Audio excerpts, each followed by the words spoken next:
It can be daunting to travel with the kids over the holidays, but there are ways to make it go smoother. And we have Gail Bell from Parenting Power with some tips on how to get this done. So welcome to you and good morning. Good morning. We love having you as always. And this is a great topic. If people are traveling, how can we set ourselves up for a smooth experience? Right. Well, it's not much different than any other experience, Jill. The fact that if you set the kids up for success, so tell them what's going to happen, especially if you're getting on a plane.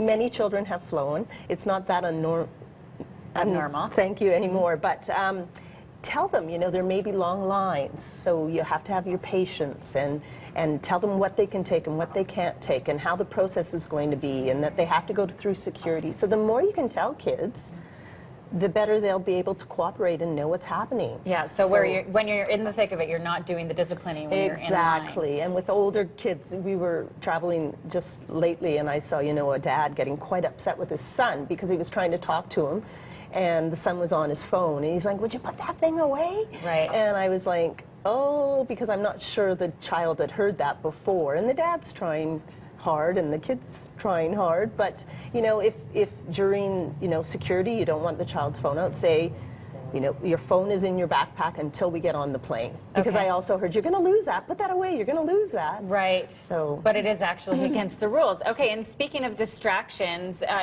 what's your view on technology and travel? Should you be bringing other activities? What do you think? Please do bring other activities, because we all know that screens actually don't calm us down. They actually stimulate the brain, so kids are going to get wired up. So they need a break from that if you want to have, especially if you're on a long trip. Again, don't have that conversation.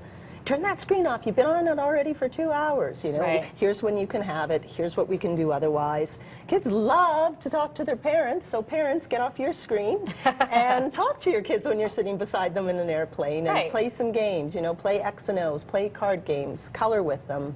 There's lots you can do. Those activity bags can go a long way. Those good old activity bags that we all had when we were kids. Yeah, absolutely. And that can be part of the fun, the reveal when you're traveling, to dig into that bag. And we're not saying no screen. We're just saying manage it. Okay. And then once you get to your destination, you're staying in other people's houses. So how do you set your kids up for success? Right. And that is definitely a conversation with your children before. So you're not going to be in your bed. I have no idea. You may be sleeping on the floor for these many nights. Get a calendar out if they're really little. Right. So there's no complaining about that. Or if you're upset about something, we have private time to talk about it. Food is a big one. Right. Again, you may not like everything on your plate, but certainly we don't want to hear about that. What you are served, you need to eat. And your children will be fine.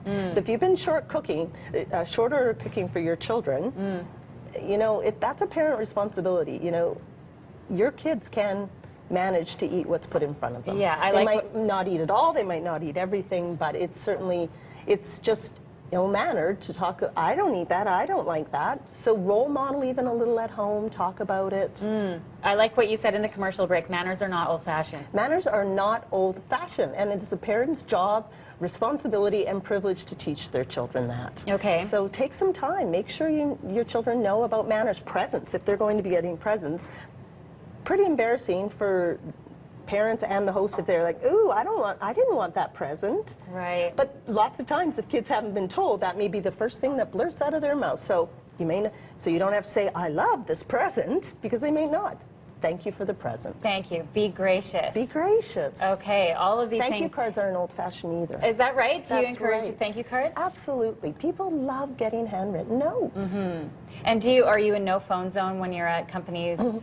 Well, the whole no phone is difficult, isn't it? So if you're staying there for an extended amount of time, you have to put limits around it. If you're going for dinner to someone else, Yeah, the phone goes away. The phone goes away. Okay, that goes for parents too, doesn't it? Yes. Setting the example. Okay. It's about connecting eye to eye. Exactly. Yeah. Okay, that's not old-fashioned either. Happy holidays to you and to your family, Gail. And from Parenting Power, links on our website, breakfasttelevision.ca.